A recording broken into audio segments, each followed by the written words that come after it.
Good morning, good evening, good afternoon, wherever it is that you are and wherever you may be. Thank you very much for making us a part of your day. I am Brad Franklin, a creative content right here in Chesterfield. I'm very glad to tell you that Chesterfield Behind the Mic is on the air once again. Now, we are closing out our tour, so to speak, through the 5 magisterial districts like I like to do each year. And today we make our final stop in the series in Bermuda with Mr. Jim Ingle. Mr. Ingle, welcome to the podcast, sir. How are you? Doing good. Thank you. I appreciate you being here. Appreciate your time. Obviously, this is, I think, your third time on the podcast. And certainly I want to touch base on a lot of things from your district, as I like to do. But before we get started, let me ask you this. What does it mean to you to have been elected again to the Board of Supervisors to continue to do the work for the Bermuda District? Well, it's humbling to be reelected. When you run the first time, you just hope to be elected, but you don't necessarily have a record or something to stand on. People listen to you, they talk to you, they try to get a feeling for what you're going to do. But after you've been elected and you've been on the board for 4 years, you actually have a record for them to compare what you said you were going to do to what you actually did. Right. And to have the citizens to give me that vote of confidence to reelect me really meant a lot. Yeah. I can definitely understand that. Now, in terms of this is something that you can blame Mr. Holland for, because Jim, my colleague, Jim McConnell over at the Chesterfield on Point blog, he did a round of district check-ins with all of you guys. And Mr. Holland said to me, a lot of folks don't know what kind of things, we do outside. They see us at meetings, they see us at public events, but what are some of the things we're interested in? So I put this question in there because I thought it would be a good way for you guys to sort of share a little bit more about who you are outside of the PMR, who you are outside of these ribbon cuttings and things that you guys do. So what are some of the things that you like to spend your time doing outside of board business? What are some of your hobbies and your passions? Well, first off, honestly, I have a full-time job outside of the Board of Supervisors, which is supposed to be a part-time job. At least that's the way it was sold to me when people asked me to think about running. That being said, there's not a lot of time outside of those things but between my full-time job and my board responsibilities. But I've had a very close relationship with my church for over 20 years. I also went into Bon Air Detention Center, which also was RDC and its transitions over time. Shared the gospel in the detention center with young men that were in a position that wasn't a good place for them to be. Yeah, right. Really met a lot of strong, good kids that made bad decisions. Some of them were fantastic entrepreneurs. They just picked the wrong product. Right. And helping them to understand how they could make a change in where they were going was a big passion for me up through COVID. Yeah. I currently serve on the pastoral support team and on the safety team at church, and I've helped with my Sunday school class and leading lessons on and off over the years, and more on again in the near future because our current class leader facilitator is going to be moving in the near future. So good deal. Another thing I really did want to mention is I just celebrated my 20th wedding anniversary with my wife. Look at you. And so the other things I like to do outside of the board is just spend time with my wife and family. We get to go to the beach to Hatteras once a year. Okay. A couple times a year we get to go to my wife's family's property and we do some target shooting and skeet shooting, ride some ATVs and do some fishing. So enjoy those couple of trips a year we're able to make as well. Yeah. Well, I would imagine that those are especially helpful after, like you said, you're so busy with all the different board stuff. Let's start with the budget. Obviously, as we record this today, the public hearings have all been held, the tax rates have been adopted. That this year's, or I guess the next fiscal year budget is sort of in the barn. But I'm curious to get your point of view on the budget and hear some of your thoughts on some of what you think are the key pieces from this upcoming budget. Well, some of the things that we did, I'm very proud of. Taking the personal property rate from $360 per 100 down to $335 was actually the first true 100% true tax cut that we've put into place in the county. We've lowered the rates on real estate and other things in the past. Right. We've done some rebate for the first time not long ago, but this is the first true cut where we not only lowered the rate, but the values of personal property also dropped. Right. And combined, that was worth approximately 2 cents on the real estate rate. Right. We lowered the real estate rate from 91 to 90. There's a lot of talk about that out in the community. We had to advertise, which I think is good, that the actual tax rate to keep it exactly the same as last year would have been at 84 cents, which is still 6 cents below what we ended up at the 90.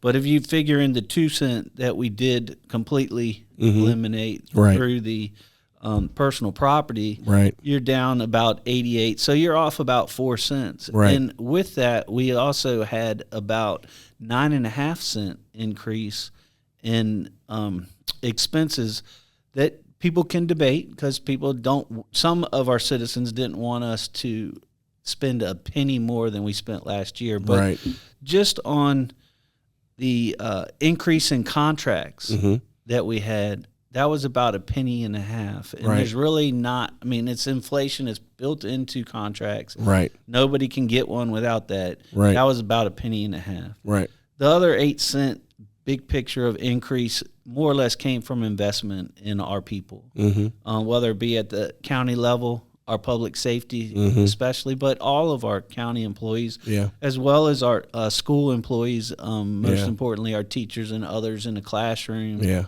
our bus drivers, our lunch people. We made a significant investment, and that investment, honestly, people say, well, there was some number of years where you didn't raise the budget as significantly, and that's true, and the tax revenues didn't come in higher. Right. And over those years, we got behind on taking care of our people. And at some point in time, you got to pay the piper. Right. That being said, we do have a responsibility to our citizens to keep our tax rates as low as possible and to keep the burden off of our citizens the best we can. Yeah. I've committed to trying to find a way, if there's a surplus, which is not really a surplus, a true surplus, because a couple of years ago we had what was called $100 million surplus, but approximately almost 70 million of the 100 million had already been committed. It just hadn't been spent yet. Right. In government terms, that's surplus. In my house, that's a bill that I hasn't come due. It hasn't come due yet, and just because I have the money to pay the bill, but the bill hasn't come, I can't go spend it on something else. Right. So it wasn't a true surplus. Right. But if there is a true surplus in revenue, then I'm committed to trying to find a way to once again be able to rebate a portion of it. Now, as we record this, it's the last day of May. There's obviously some pieces that have to fall into places. But as we sit here today, I would like to get your thoughts on what you're hearing on Southside Speedway and kind of the way things are trending in terms of a resolution there, because I know that's something a lot of people are very interested in. We've had, first off, I just want to remind people that when we purchased the property, I know Kevin Carroll and I specifically mentioned it, and I believe overall the board did, that we wanted to make sure that we had an opportunity for racing to come back to Southside Speedway. That is the reason why we purchased the property in the first place. Otherwise, we wouldn't even be having this conversation right now. Yeah. That being said, we've been committed to that, and unfortunately, it's taken a while to get there. Still in negotiations with Competitive Racing Investments. They put in the best offer, best bid in December at the time where we said, okay, this is it. Give us your best bid. Right. We did have 2 competitive bids. They came in the best position at that time. We are still working on a lease-to-own purchase with them. Okay. I think we're getting very close with them. It's highly possible that we will see racing as early as next year at Southside Speedway. Right. And I think that would be great for the community. Yeah, for sure. Lastly, before we move into the district-specific stuff, I want to touch on the 275. Obviously, we just got past a signature event this past weekend, and 275 years. I don't care what you're doing. You do it for 200. You exist for 275 years. It's older than the country in which it sits. How excited are you about this sort of time period and being able to celebrate 275 years for Chesterfield? Well, when we look back, thinking about it, Chesterfield was formed in 1749. Yeah. That's That old. just blows. Saying 275 years sounds like a lot of years. Yeah. But when you say 1749, I think it puts it into perspective for people. Yeah, for sure. And to have on this past Saturday, May 25th, which was the actual 275th date, we had a great event. We had reenactors from different time periods. Lord Chesterfield himself was out there. And on top of that, we had some great food trucks. Yeah. One of them being Gelati Celesti. Yeah. And they rolled out the 275th celebration. What'd you think? I tell you, I've had the pleasure of having the Chesterfield Honey Bear tracks 3 times now because I had to do quality control on it and make sure that they were going to – it wasn't just that good the first time I had it, but that they were going to continue to make it. You were doing the Lord's work right there. So I've had the opportunity to taste it 3 times now. There you go. It is delicious and consistent. Yes. So I do recommend that people stop in and try that in any of their locations. They're going to be rolling it out not just in Chesterfield, but in all their locations. It's awesome. And I do look forward to not that it necessarily relates to the 275th, but next year I believe is the 50th year for Rockwood Park, and I think there may be another flavor that might be associated with Rockwood for next year. So that was great. And then we had a fireworks display at the end that really did come close to rivaling a 4th of July celebration. Yeah, awesome. I thought it was fantastic, and glad that I could be there and participate in it. Awesome. Now, then normally I would have a transportation question in the sort of county-wide portion here, but I thought it might be even better for folks in your district. The Route 10 Super Street was a much-discussed project, and I believe it's open now, running well. Going from 4 to 8 lanes, I know there have been some folks wondering about the speed limit there.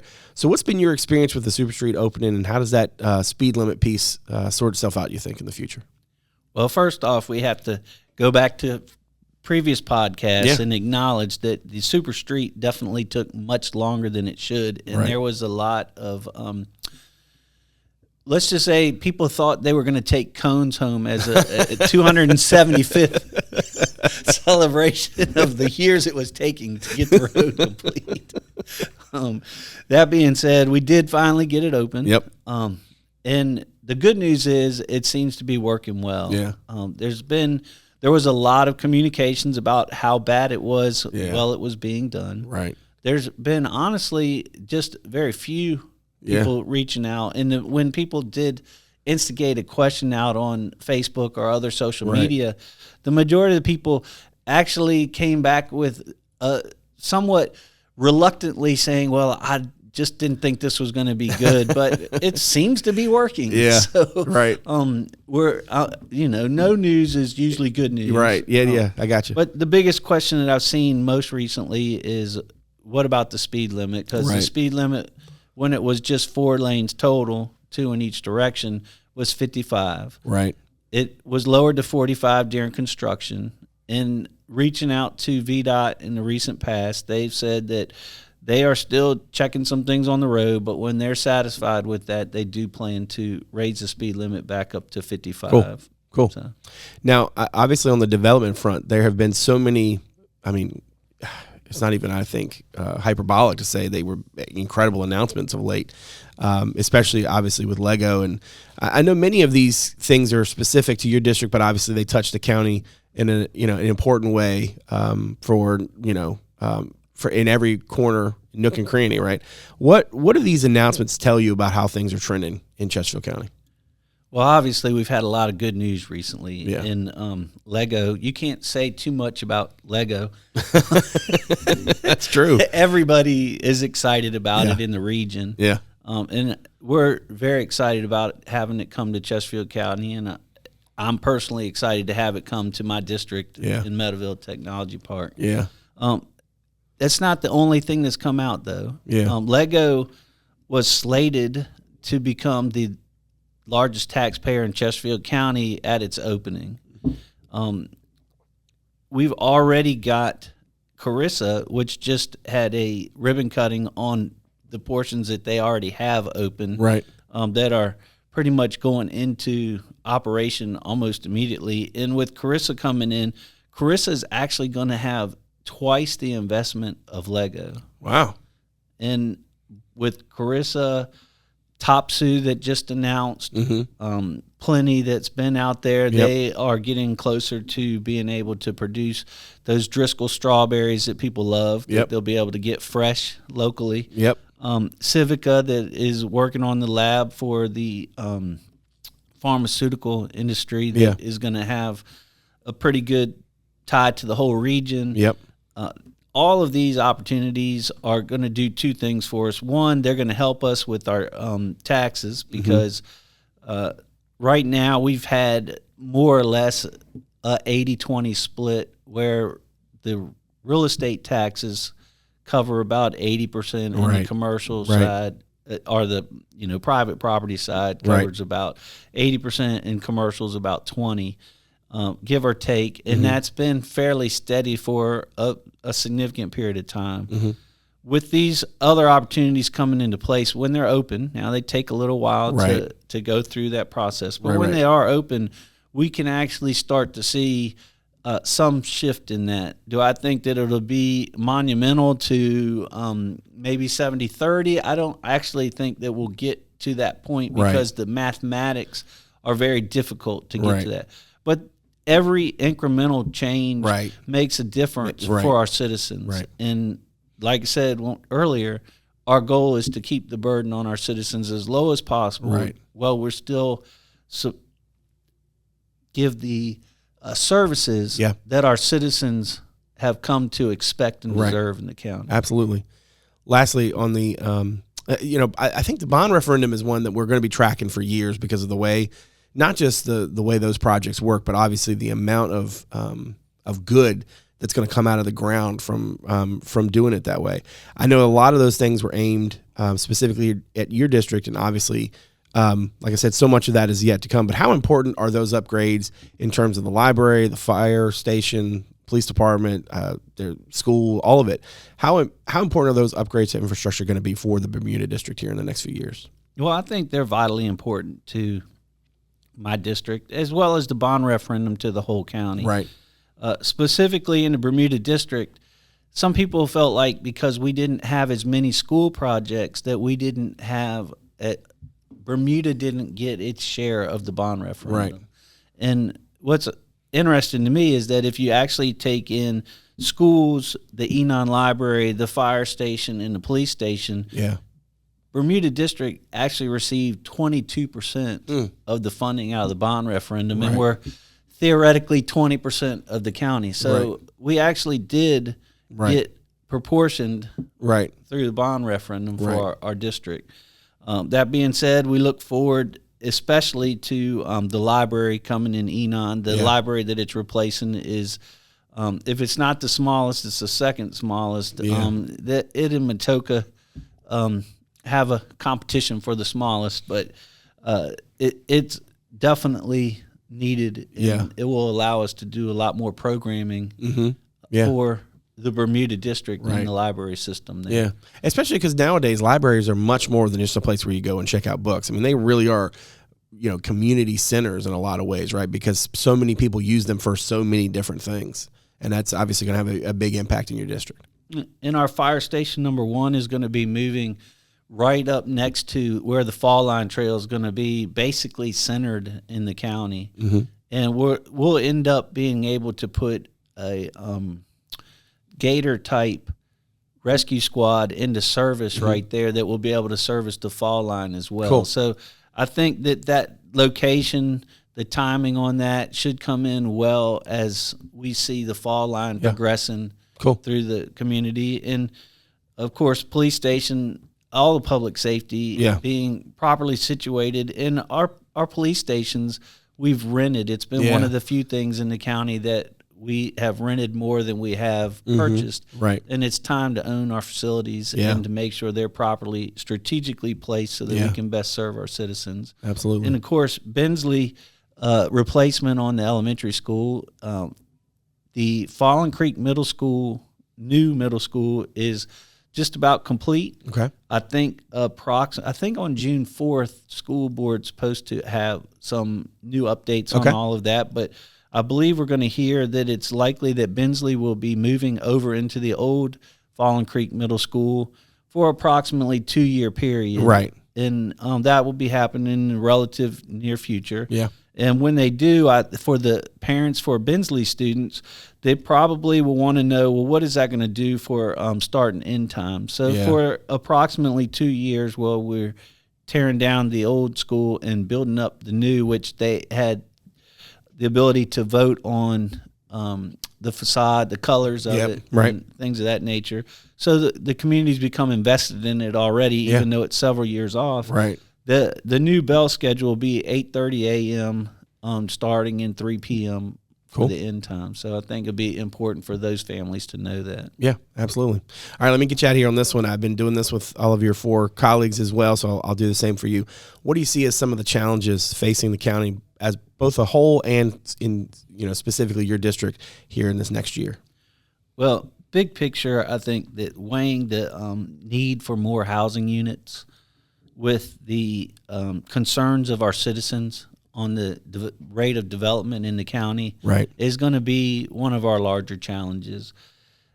I don't think that our citizens realize, though, that the county's growth rate is actually 1.5%. And 1.5% is a healthy growth rate. If you're not growing at all, we're friends, and I'm not trying to put them down, but you start to become more stagnant in your economy, like Petersburg has seen and like Hopewell has seen. And we don't want to see that, and neither do they. Yeah. I'm excited that Petersburg looks like it may have a good opportunity, and they've already had some other good things coming in to try to spur some growth there that can revitalize and bring them back. But we don't ever want to get to that place. Yeah. So we need to temper the need for growth with how we support it. And when I was elected, not to say anything about past boards, but schools especially, it didn't seem that the school board and the board of supervisors were on the same page. We've done a lot to bring the school board and the board of supervisors to a place where we can work together on infrastructure and a plan going forward. When we get through this bond referendum, we should have all of the all of the school portion of the bond referendum, and with some redistricting to serve those and to fix a few other areas that we can make some changes in. We can actually get all of our schools into a 80-something% capacity, which is fantastic. Yeah, it really is. Throughout the whole county. And I think making sure that we take the road infrastructure that we've committed to bringing in, and we continue to look at that and to make more commitment to the road infrastructure, and we deliver on the schools, and we bring the school population into a better situation in the overcrowded schools in the county. We will start to have our citizens have a better trust that we not only are growing, but we're doing it in a responsible way. And unfortunately, we do need to earn that trust from our citizens, but I hope they can see that we do have a plan in place, and we are working on that, and we do plan to grow responsibly as we go forward. And I think that's going to be our biggest challenge. Cool. Well, Mr. Ingle, I really appreciate the time. Appreciate you coming back on the podcast and talking to us for a little bit, but we'll definitely have you down the road. But I appreciate it. Thank you. All right. Make sure you check us out on social media. On Twitter, it's at Chesterfield VA, and on Instagram, it's Chesterfield Virginia on Word. And on Facebook, you can check out our podcast page. Just search Chesterfield by the Mic. Now, make sure to follow and subscribe to the podcast on Apple Podcasts, Spotify, Google Podcasts, Overcast, or wherever it is that you get your shows. If you're so inclined to give us a rating or review, we greatly appreciate it. As always, a video version of our show is available on our YouTube channel as well as on our website, Chesterfield.gov/podcast. That's also where you can submit feedback anytime, make suggestions, or just reach out to us. You can watch the show on WCCT Thursday through Sunday at 7, on the weekends at noon. That's Comcast Channel 98 and Verizon Channel 28. Lastly, check out Chesterfield.gov/connect with us to find out a number of other ways to connect with Chesterfield County. My thanks to my director, Martin Stith, my executive producer, Teresa, Bonifas, and all the good folks from Constituent Media Services for all they do. And my thanks to you for joining us today. So from all of us here in Chesterfield, thanks again for making us a part of your day. We'll see you again real soon. Take good care.